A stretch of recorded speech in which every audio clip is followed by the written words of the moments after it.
Olá, meus amigos, sejam bem-vindos a mais um encontro de Direito Empresarial. Na aula de hoje, eu termino Sociedade Limitada e entro na Sociedade Anônima. Vejam, na Limitada, da aula passada, que dividimos com a empresa individual de responsabilidade limitada, na Sociedade Limitada, nós já vimos a origem, o Decreto 3708 de 19, a nomenclatura, não é a etimologia. Vimos o regramento sobre responsabilidade. Vimos também a maior inovação, que é na omissão aplicar a sociedade simples ou então a sociedade anônima. Estudamos o capital social e suas inúmeras observações. Na aula de hoje, para finalizar a sociedade limitada, eu inicio com o tema responsabilidade do administrador na limitada. Responsabilidade do administrador. Pois bem, primeiro eu queria falar sobre esse administrador e dizer que na limitada ele não obrigatoriamente é um sócio, ele não precisa ser um sócio na limitada. E dizer também a divergência sobre a possibilidade de uma pessoa jurídica administrar ou não uma limitada. Divergência esta que nós já estudamos no tópico de Eireli, mas eu vou ressaltar mais uma vez. Ou melhor, eu vou ressaltar. Repetindo, o sócio, ou melhor, o administrador na limitada pode ou não ser sócio. Não há mais o velho debate que existia. Agora, quanto a uma pessoa jurídica administrar uma limitada, bem, nós temos dois posicionamentos. A Academia Paulista, deveriam lembrar desse ponto, falei dentro de Eireli. A Academia Paulista defende que uma pessoa jurídica pode administrar uma limitada com tranquilidade. Não há nenhum impedimento legal. Essa é a primeira posição. A Academia Paulista, a USP, a PUC São Paulo, bem, eles vão defender que não há proibição na lei. Então, uma pessoa jurídica pode administrar uma limitada, ou melhor, uma outra pessoa jurídica em geral, sem nenhum tipo de problema, pois não há um impedimento legal. Primeiro ponto. A segunda corrente, que é majoritária, que é maioral, vai dizer o seguinte: olha, é verdade, a lei em nenhum momento diretamente proíbe a administração por uma pessoa jurídica. Esse ponto é verdade. Mas indiretamente, eu encontro inúmeros pontos legais que deixam de maneira muito clara que somente uma pessoa natural pode administrar. Repetindo, a corrente majoritária vai dizer que, apesar de diretamente não existir um parâmetro legal proibindo a administração por uma pessoa jurídica, indiretamente eu encontro em diversos trechos da codificação, eu vou encontrar a proibição. Um exemplo, quando o Código Civil fala de administrador e sua nomeação, pede que para a investidura do cargo traga o estado civil. Pessoa jurídica não tem estado civil. Enfim, são inúmeros apontamentos. Essa é a corrente majoritária hoje. Uma pessoa jurídica não pode administrar uma sociedade limitada. Ponto. Passando agora para o ponto principal de nossa aula, para que possamos terminar a limitada. Responsabilidade desse administrador. Esse é um ponto importantíssimo em prova. Eu diria que no tópico limitada, para a prova de área federal, de magistratura e Ministério Público Federal, a responsabilidade é legal você entender alguns pontos da limitada, mas o ponto mais provável é a responsabilidade do administrador e até mesmo sua consequência na esfera tributária. Então esse é o ponto mais provável de uma área federal.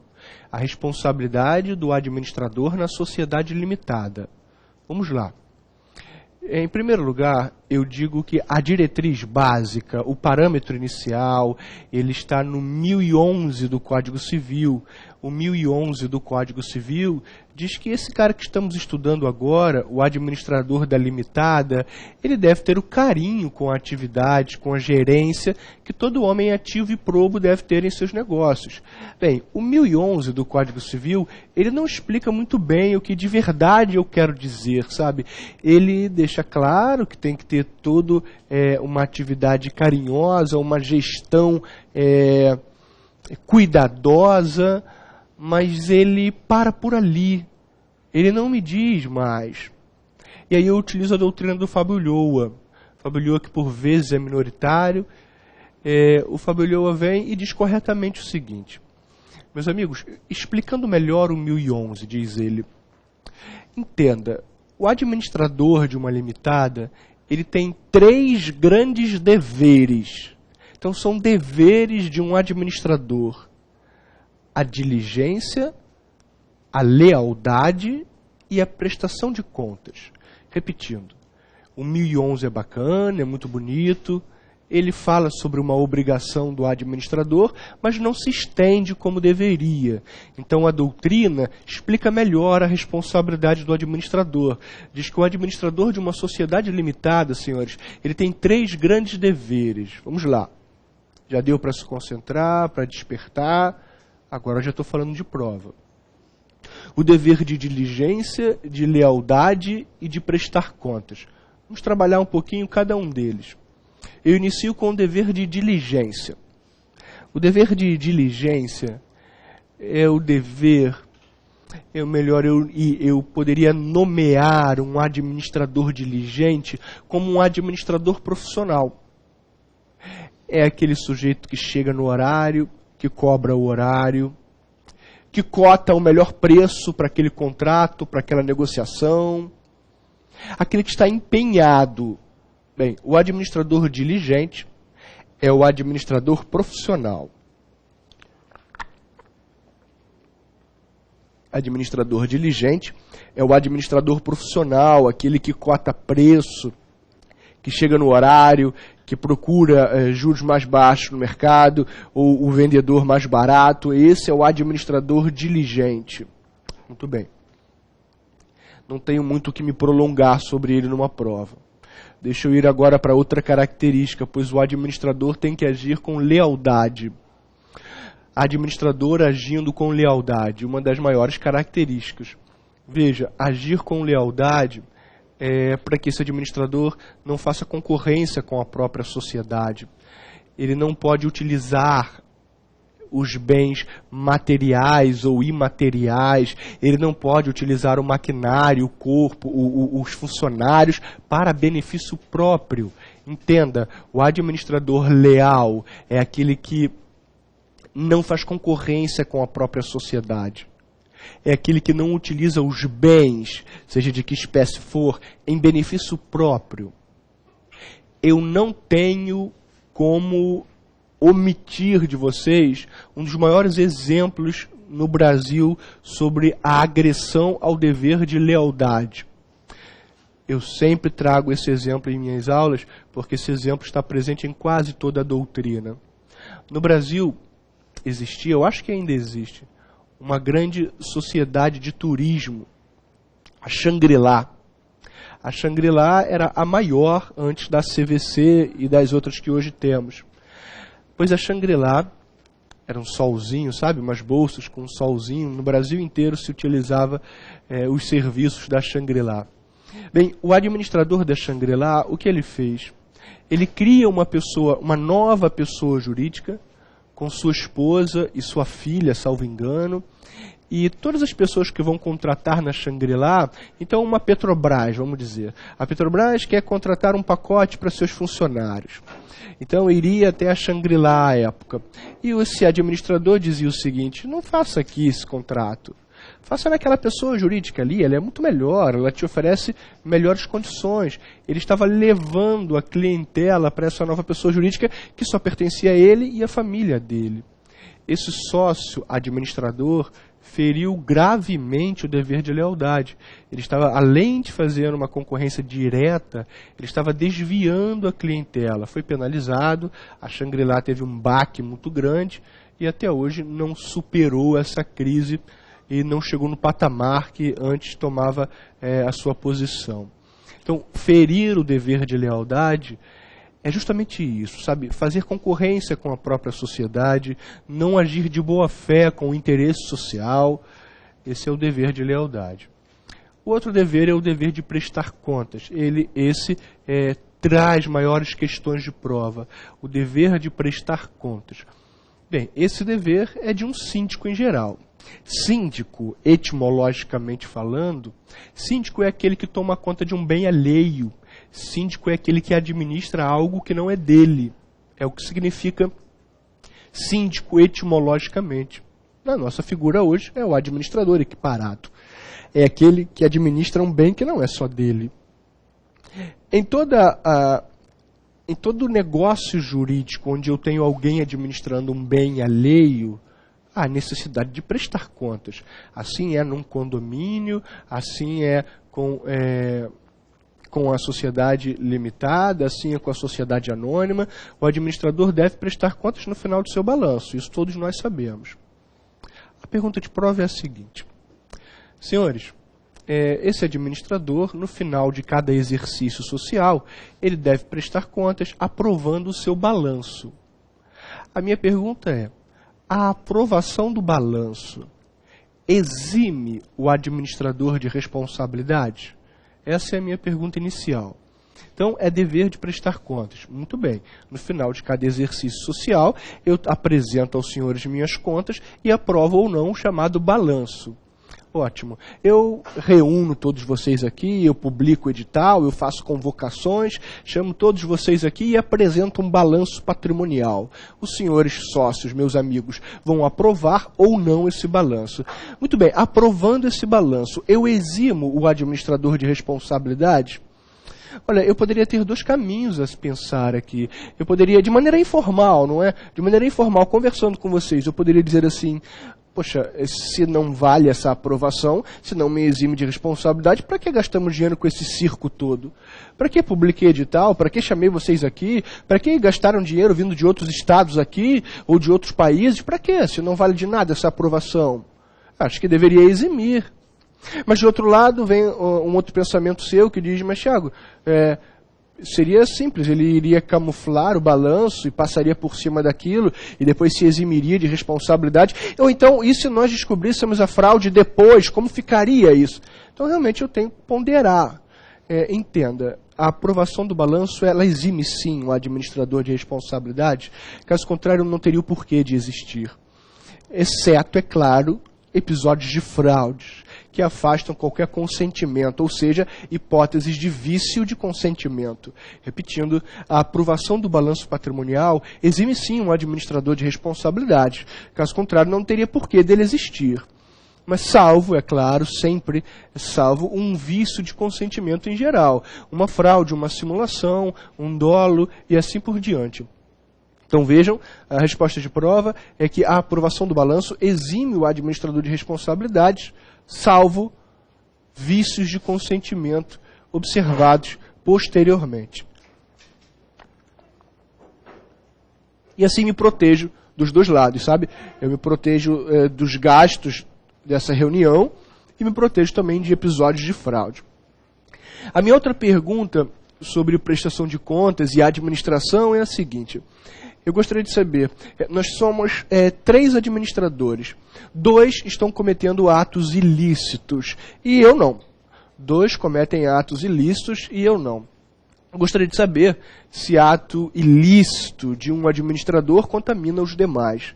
Repetindo, a minha outra indagação é se nessa administração o ato ilícito de um administrador consegue contaminar os demais. Bem, eles fazem parte de uma administração conjunta. A administração conjunta, eu deveria presumir uma solidariedade. Então, a minha resposta adequada de prova seria, olha, esse administrador que não praticou o ato ilícito, ele só responde por toda essa problemática se ele sabia da situação e não tomou nenhuma atitude. Repetindo, o administrador passa a ser responsável pelo ato do outro colega de administração, somente se ele sabia e nada fizer. Aí sim, se ele sabe e nada faz, ele passa a ter uma conduta comissiva. Ele passa, sim, a ser responsável por aquele ato. Então, como assim nada faz? O que você está pedindo, então? Que ele vá até o Ministério Público Federal e fale, olha, me prenda agora, porque estão cometendo ilícitos, eu faço parte da... Não é isso que eu estou dizendo. Numa esfera empresarial, essa fala não é bem-vinda, não é?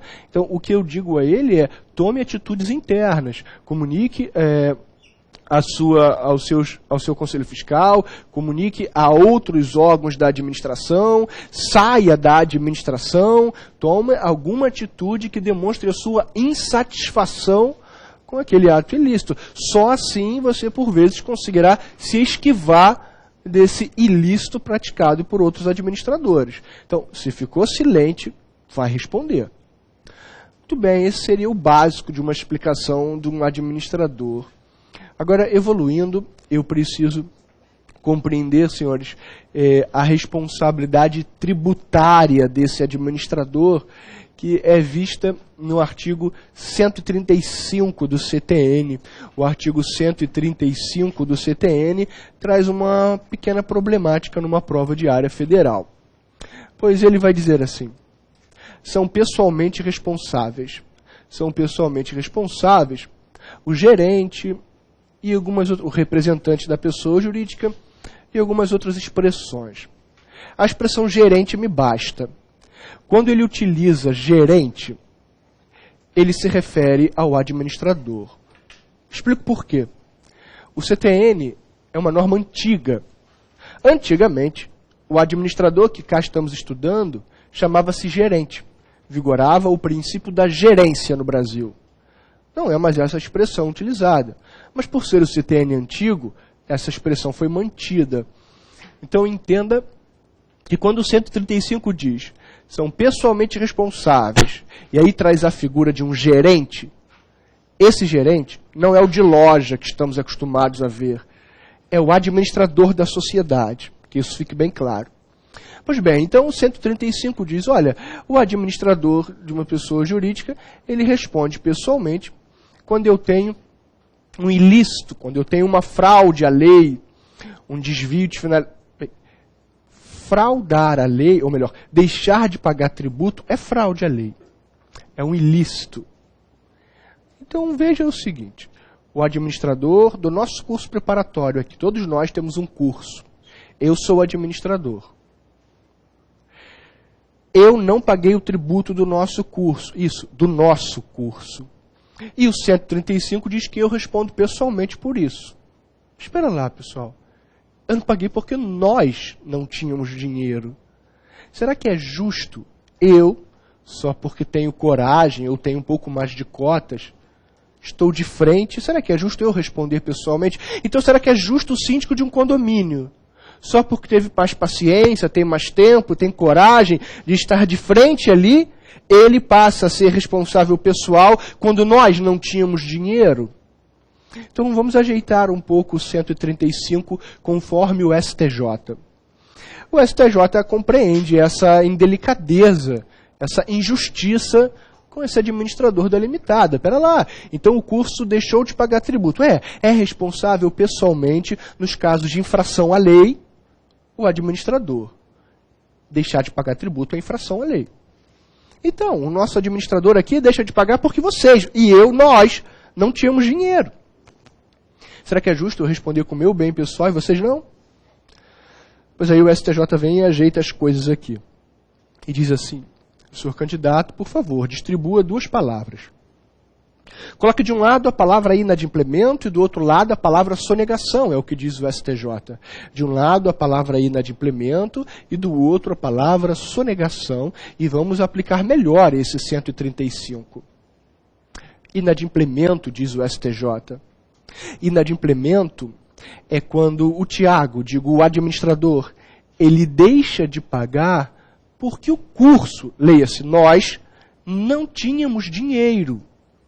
Nesse caso, Quando o administrador deixa de pagar porque não tem dinheiro, não é justo aplicar o 135. Não foi para isso que ele foi criado. Repetindo, para compreender melhor o 135, o STJ distribui, ele traz duas palavras para que a gente possa compreender. De um lado, inadimplemento, é o que eu estou explicando agora. Se o administrador infringe a lei, ou seja, não paga o tributo porque não tinha dinheiro, aí eu estou diante da palavra inadimplemento. Não num caráter técnico, mas num caráter meramente explicativo, didático, diz o STJ. E nesse caso, não é uma boa aplicar o 135. Não foi para isso que ele surgiu. Agora, do outro lado, vamos ter a palavra sonegação. Também não de maneira técnica, apenas de maneira explicativa, didática. Pois o STJ diz, nos casos em que o administrador não paga o tributo, sim, infringe a lei, que ele tinha dinheiro, mas destinou para uma outra finalidade, aí é diferente. O administrador tinha recursos, mas destinou para uma outra finalidade, pagou outra conta. Essa sim é a hipótese de aplicar o 135. O fisco está em primeiro lugar, diz o STJ. Ele é o rei de todos, ele manda. Aqui vigora princípios públicos, como indisponibilidade de bens e interesses públicos. Há uma série de princípios que vão proteger o fisco. O fisco não pode ficar em segundo lugar, sabe? O fisco não pode aceitar que esse sujeito tinha recursos e destinou para uma outra finalidade. Para isso criaram o 135, diz o STJ. Concluindo, o 135 do CTN traz a responsabilidade tributária do administrador. Diz que responde pessoalmente o administrador quando estiver diante de infração à lei. Ora, deixar de pagar tributo é uma infração à lei. Mas, por vezes, pode não parecer justo o 135. Então, eu estava lhe dizendo que o STJ traz duas expressões. Inadimplemento de um lado, sonegação do outro. Não de maneira técnica, mas os dois de maneira explicativa. Inadimplemento seria a hipótese em que o administrador não paga o tributo, infringindo assim a lei, porque não tinha recursos para isso. Nesse caso, não é justo aplicar uma penalidade a ele, porque o tributo é de todos nós, melhor dizendo, é de nossa pessoa jurídica. Agora, nas hipóteses de sonegação, eu enquadro a seguinte explicação. Esse administrador tinha recursos, mas destinou para uma finalidade diferenciada. E o fisco não aceita isso. O fisco não aceita ser deixado de lado. Então, nesse caso, sim, eu tenho a abordagem do 135 do CTN. Uma pergunta de prova agora. A pergunta é a seguinte. Estou sem dinheiro em caixa. Ou melhor, tenho poucos recursos. Chamo todos vocês, sócios, para uma reunião ou para uma assembleia. E digo isso a vocês. Amigos, tenho a quantia de 1 milhão em caixa. A decisão é nossa. Ou vamos pagar funcionários, ou vamos pagar o tributo. Escolham vocês. A Assembleia decide que eu devo pegar esse dinheiro e pagar os funcionários, senão a atividade vai parar. Uma decisão assemblear, uma decisão democrática, honesta. A minha pergunta é a seguinte. Senhor candidato, se o administrador que tinha recursos destina para uma outra finalidade, baseada numa decisão assemblear, ele se esquiva ou não do 135. Compreendem o que eu digo? A minha pergunta foi, o administrador que tem recurso em caixa, embora pequeno, e destina para uma outra finalidade, senão o pagamento tributário, esse administrador se esquiva da aplicação que eu acabei de explicar ou não? Muito bem. Veja, a decisão é do administrador. Ele respeita a manifestação interna, ele deve respeitar. Mas o responsável é ele. O 135 disse, senhor administrador, eu, fisco, não fico em segundo lugar, porque senão você vai responder por isso. Esse administrador tinha inúmeras saídas. Ele poderia, a mais simples, ele poderia renunciar ao mandato dele. Ninguém obriga ele a ser administrador. Ele, discordando da decisão assemblear, ele poderia sair de seu cargo, porque ele tem consciência do 135. entenda, ainda mais numa prova federal, da de vocês, de magistratura e Ministério Público Federal. Não é só uma prova de fisco, não. A prova de vocês, entenda, uma decisão assemblear não afasta a responsabilidade desse administrador. Ele não estava engessado. Ele poderia simplesmente enviar uma carta dizendo: foi isso que vocês decidiram, obrigado por ser tão amigos, não é? E botaram meu patrimônio pessoal em jogo. Estou saindo fora, não gostei dessa decisão. Tchau. Seria tão simples. Mas ele assumiu esse risco, então ele responde pessoalmente conforme o 135.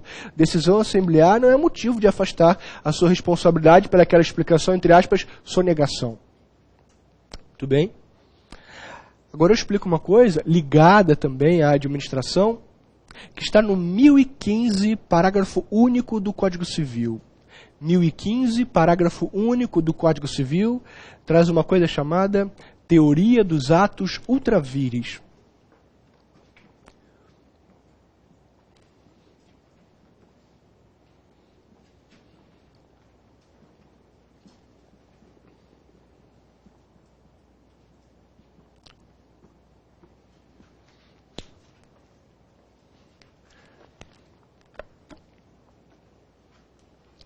1015, parágrafo único do Código Civil, não menos importante para uma área federal.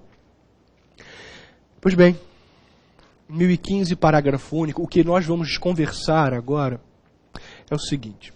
Esse administrador que estamos vendo, ele tem limite na sua gestão. Ele não pode praticar um ato que não tem poderes para isso. Poder de presentação, ensina Pontes de Miranda. Explico melhor. Quando o administrador age em nome da sociedade, ele não está representando a sociedade. Ele está apresentando. Há que se falar em presentação. Presentação é porque eu tenho uma atitude da própria sociedade e não do administrador que está representando a sociedade. Quando o administrador assina um cheque, ele está apresentando a sociedade. Ensinou o professor Pontes de Miranda. Passada essa nomenclatura, essa questão puramente técnica, eu lhe digo o seguinte: o administrador de uma limitada tem limite no seu ato constitutivo de investidura nesse cargo. O que nós vamos estudar agora vai ser o ato do administrador em excesso. Eu vou querer saber se quem responde é ele ou a sua sociedade. É isso que nós vamos conversar aqui. O ato do administrador que agiu em excesso. Se quem paga a conta é ele, ou se quem vai pagar a conta somos todos nós nesse nosso curso preparatório. Muito bem. Ultra vires significa isso. Ultra vires, do latim, significa além da força. Além da força é o que significa essa expressão em latim. Ultra vires significa além de seus poderes, além de sua força. Pois é isso que vamos discutir, já falei. Pois bem, imagine o seguinte. Mais uma vez, usarei o meu exemplo tradicional. Imagine que temos uma floricultura aqui. Nós temos uma floricultura e eu sou o administrador. Pois então, eu hoje na hora do almoço, decido ir numa concessionária de carros importados e eu compro uma Land Rover. Um exemplo clássico meu. Eu não tinha esse poder pelo ato constitutivo, sabe? A gente tem uma sociedade de floricultura. Eu não tinha poder. Por exemplo, eu botei um exemplo extremo, mas imagine o seguinte, a gente tem um curso preparatório, eu não tenho poder para realizar compras. Vou aqui embaixo, na papelaria, e compro um papel Chamex e marca texto. Quem vai pagar essa conta? Quem vai pagar aquela Land Rover que comprei? Eu ou a sociedade? É porque eu não tinha esse poder. Eu não fui autorizado a realizar compras. O debate aqui é esse. O ato do administrador que agiu em excesso. Quem vai pagar essa conta? Se sou eu pessoalmente ou se é a nossa sociedade? Cara, eu poderia simplesmente ler o 1015, parágrafo único. Mas aí eu não estaria ensinando. Eu estaria explicando apenas o que está na lei. Eu gostaria de fazer um pouquinho a mais. Gostaria de relatar um histórico a vocês, para que vocês possam entender cada vírgula do 1015, parágrafo único, como as pessoas aí fora não vão conseguir. Entendam o seguinte, essa história do ato do administrador, além de seus poderes, já passou por inúmeras fases. Lá atrás, no século XIX, o ato do administrador, além de seus poderes, por vezes, era ineficaz perante a sociedade. Por outras, era nulo. Bem, chegamos ao Código Civil de 16. Aqui já me basta para te explicar daqui para frente. No Código Civil de 16, eu não tinha isso positivado. Esse ato do administrador que agiria em excesso não estava positivado no Código Civil de 16. Então, nós tínhamos dois posicionamentos, os dois brilhantes. Nenhum era maior do que o outro. Não existia uma posição majoritária, não existia. Vamos ao primeiro posicionamento.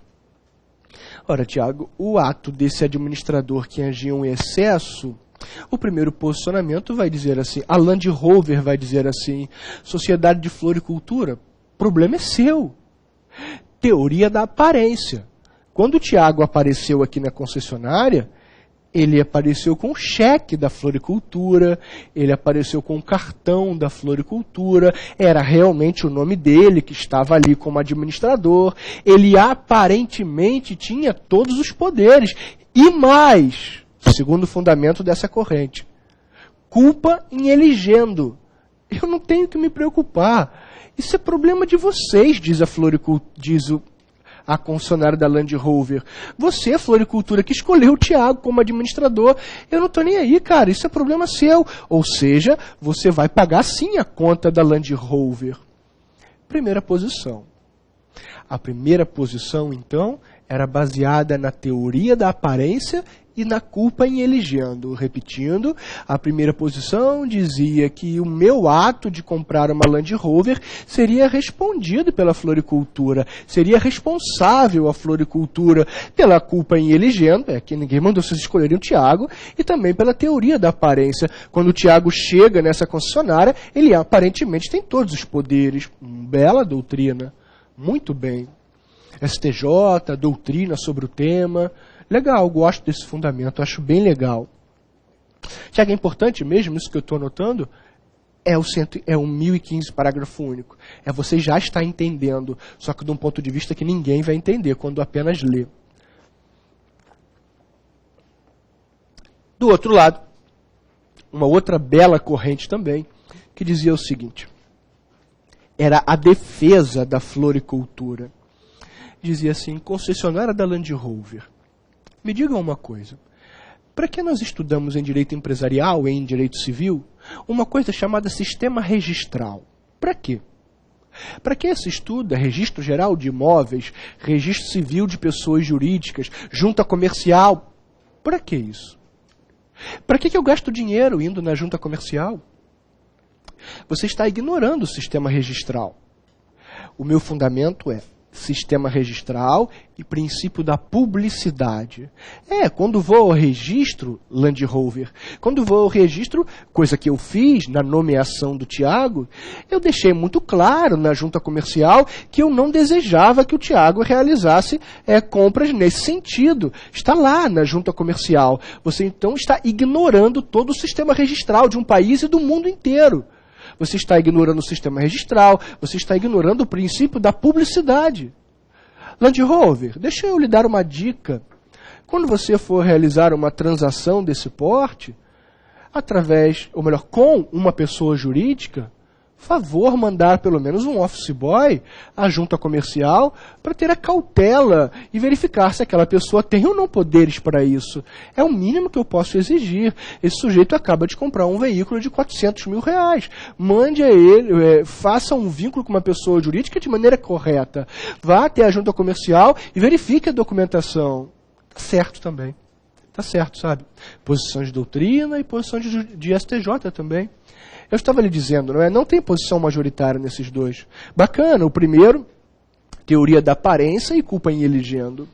O segundo, sistema registral e princípio da publicidade. Legal, os dois bem legais. Agora acabou essa história. Porque agora está positivado. O 1015, parágrafo único do Código Civil, traz essa situação de maneira expressa. E nela, você vai ver, na verdade, a união dessas duas posições, mais o princípio da má-fé. Perceba como vale a pena, de fato, entender e não decorar. O 1015, parágrafo único, diz assim: candidatos, em regra, a sociedade, digo a floricultura, responde pelos atos do seu administrador. Leia-se, que ninguém vai enxergar aí. Culpa em eligendo e teoria da aparência. Olha como vou unir os dois posicionamentos. Num ponto legal. 1015, parágrafo único, diz: floricultura, digo sociedade, você responde pelo ato do seu administrador. Regra, entre parênteses, teoria da aparência e culpa em eligendo. Porém, você, floricultura, consegue se esquivar quando? Olha como agora eu vou enxergar a outra posição. Sistema registral, publicidade e má-fé. Excepcionalmente, floricultura, você vai conseguir se esquivar, e aí vai ser o Tiago que vai pagar essa conta da Land Rover, você consegue se esquivar quando? Número 1, quando esse ato estava registrado na junta comercial, digo, no registro. Pronto, está vendo? Sistema registral e publicidade. Agora olha a má-fé. 2, quando eu tinha conluio entre as partes. Tiago e o cara lá da Land Rover, sabe? Conluio entre as partes, má-fé. Número 1, publicidade e sistema registral. Floricultura, você consegue se esquivar se esse ato estava proibido, por exemplo, na junta comercial. Se eu tinha anotação no registro. Número 2, o conluio, a má-fé. Sociedade de floricultura, você consegue se esquivar se eu tinha ali o conluio do Tiago com o pessoal da Land Rover. E número 3, muito o nosso caso aqui da floricultura, quando o objeto, a negociação, era evidentemente estranho à minha atividade. Leia-se, má-fé. E não foi o caso? Uma floricultura comprando uma Land Rover, para quê? Para entregar flores? Acho bem caro, né, esse serviço, então. Será um serviço muito caro, muito luxuoso, onde o entregador sairá de uma Land Rover e entregará rosas à esposa do sujeito. Eu acho que seria um serviço muito caro, não é? Já está difícil os homens comprarem flores, ainda mais vindo numa Land Rover. Então, é uma atividade, é uma negociação completamente estranha à minha atividade. Resumindo, diz o 1015, senhores, em regra, a sociedade responde, exceto se estava no registro, se tem conluio ou se era evidentemente estranho. As pessoas só vão ler esse artigo. Você está entendendo que está dentro dele, de verdade, na sua essência. A sociedade responde, fundamento, culpa em eligendo e teoria da aparência. A sociedade não responde quando eu tenho sistema registral e má-fé. Ok? Enunciado 219 do CJF, explico agora. Enunciado 219 do CJF vai trazer a explicação dessa teoria e tudo mais, como ela deve ser aplicada, mas na última explicação, na última alínea, diz assim: senhores, cuidado em prova, porque eu não aplico teoria dos atos ultravires para a Lei 6404. Explico o porquê em seguida. Então, na prova vem assim, sabe? Um administrador de uma floricultura SA, está aqui, duas letras, que vão tirar muitos da prova. Um administrador de uma floricultura SA, e ele vem, extrapola seus poderes, age além da sua força, diz assim, realiza um negócio jurídico que não tinha condições, explique o resultado disso tudo, e aí você vem com toda a segurança do mundo. Teoria dos atos ultravires, o exercício falou, ele agiu além de seus poderes, e tudo mais. E de repente você se dá conta de que está uma SA do lado ali da floricultura. Então pode parar. Pode parar e tenta reverter essa resposta. Apesar de tudo isso que eu falei, excelência, e aí você vem, trata-se de uma SA. E aí você, na última linha, vai ter que dizer alguma coisa ali em letras minúsculas para caber. Entende? Então, tranquilidade, calma, vou explicar o porquê isso não acontece. A SA, por exemplo, tem uma lei própria, a 6404, que trata dela como personagem principal e a comandita por ação, lembra? Na SA, o ato do administrador que age em excesso tem um parâmetro legal. Está no artigo 158. Tem responsabilidade pessoal do administrador.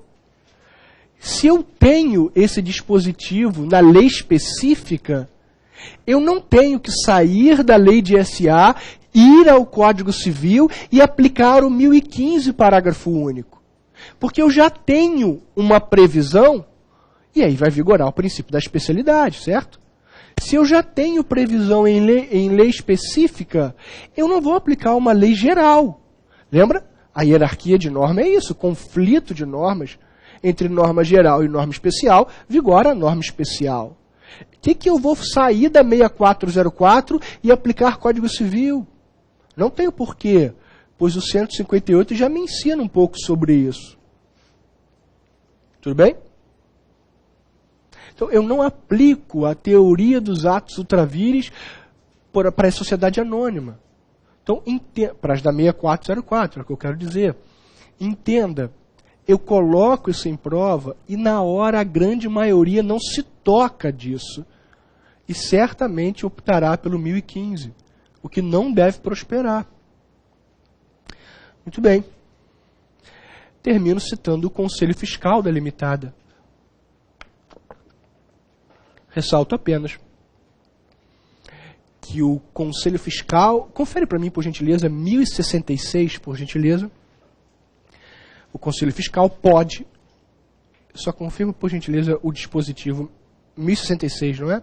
Isso aí. Muito bem. Termino, então, apontando esse dispositivo como algo relevante numa prova objetiva. O Conselho Fiscal, na sociedade limitada, é facultativo, diferente do que veremos na sociedade anônima. Mas já explico desde logo. Na limitada, podemos ou não criar um conselho fiscal. Na sociedade anônima, o conselho fiscal é obrigatório e a sua existência, o seu funcionamento será eventual ou permanente. Repetindo, com calma, o conselho fiscal de uma limitada é facultativo. Ponto. Pode ou não ser criado, diz o 1066. Só estou comparando rapidamente com a sociedade anônima, dizendo que na SA, a existência de um conselho fiscal ela é obrigatória. O funcionamento dele é que pode ser permanente ou eventual, sabe, nos últimos meses do exercício social, uma opção minha. Repetindo, na limitada, o Conselho Fiscal é um órgão facultativo. Na SA, é um órgão obrigatório. Porém, ele existe, porém, o funcionamento na SA pode ser permanente, trabalha em todos os dias, ou pode ser eventual, trabalha apenas nos 2 últimos meses de exercício social. Um exemplo. Tudo bem? Largue seu caderno, largue seu computador e vejam como terminamos sociedade limitada para que possamos entrar em SA no próximo bloco. Pois bem, na aula de hoje eu falei de administração da limitada. Eu disse que pode ser feita por um não sócio. Disse que uma pessoa jurídica não é bem vista, segundo a corrente majoritária, porque espalhado na lei tem diretrizes nesse sentido, somente pessoa natural. Expliquei a responsabilidade, os deveres desse administrador, que a princípio estão no artigo, lembra do número? Deveria lembrar. 1011 do Código Civil. A doutrina diz que eu tenho 3 grandes deveres, também deveria lembrar, senão não tem motivo de fazer essa revisão. Diligência, lealdade e prestação de contas. Diligência é o administrador profissional. Cota preço, chega no horário, cobra o horário, procura um melhor preço, corre atrás de melhorias. Esse é o administrador profissional. Ele está próximo ao 1011. Homem probo, ativo e probo, homem médio. Muito bem. Agora, a outra característica é a lealdade. Não fazer concorrência com a própria atividade, com a própria sociedade, não utilizar os maquinários, os bens em geral, em benefício próprio. Eu não posso pegar um funcionário e dizer assim, olha, não venha trabalhar segunda-feira não. Vai lá em casa e ajeite o gesso da sala que a minha filha quebrou. Eu não posso fazer isso. E por último, falei do dever de prestar contas, dever que todo síndico tem, todo aquele que administra um bem alheio deve ter. A aprovação do balanço exime o administrador de responsabilidade? Sim, exceto vícios de consentimento. Ato ilícito de um administrador contamina os demais? Se ele sabe e nada faz, sim. O que mais? Falei. Em seguida, expliquei que todos esses deveres, mas eu tinha explicado alguma coisa nesse meio tempo, depois desses deveres, que agora me falhou a memória. Enfim. Obrigado, cara. 135 do CTN fala da responsabilidade tributária desse sujeito. E diz, olha, o gerente responde pessoalmente, o administrador responde pessoalmente quando eu tenho, por exemplo, infração à lei. Deixar de pagar tributo é infração à lei. Por vezes não parece justa a aplicação desse dispositivo. Então o STJ fez justiça, entre aspas, trazendo duas expressões. Inadimplemento de um lado, lembra da outra? Sonegação do outro. Inadimplemento. Eu deixo de pagar porque nós não tínhamos dinheiro. Não é o caso de aplicar o 135. As penalidades vão ser em cima da pessoa jurídica, que é a verdadeira devedora, normal. Agora, no caso em que eu tinha dinheiro e destinei para uma outra finalidade, é a hipótese, entre aspas, de sonegação do 135, aplicado com total tranquilidade. A hipótese de sonegação. Tinha dinheiro, desviei. Se eu tenho uma aprovação assemblear motivando essa minha decisão, é justo aplicar o 135? Claro, eu que discordei, que saia da administração. É assim que funciona. É assim que se aplica o 135. Depois fui para o 1015, parágrafo único do Código Civil. Teoria dos atos ultra vires, do latim, além da força. Esse ato já foi nulo, já foi ineficaz. Até que no Código Civil de 16, dois posicionamentos. Teoria da aparência e culpa em eligendo mandava a sociedade pagar. Princípio da publicidade de sistema registral esquivava a sociedade e cobrava do administrador. Hoje positivado, no 1015, parágrafo único. Dizendo, senhores, a sociedade responde pelo ato em excesso do administrador. Salvo se tinha proibição no registro, se eu tinha conluio entre as partes, ou se era evidentemente estranho aquela atividade. 219 do CJF, Jornada de Direito Civil, diz, no seu último ponto, favor não aplicar essa teoria na sociedade anônima, ou nas sociedades por ações, melhor dizendo. Porque em sua lei própria temos o 158. Eu não devo sair de sua lei específica e aplicar a norma geral. Não funciona dessa maneira. Terminei falando do Conselho Fiscal de uma limitada.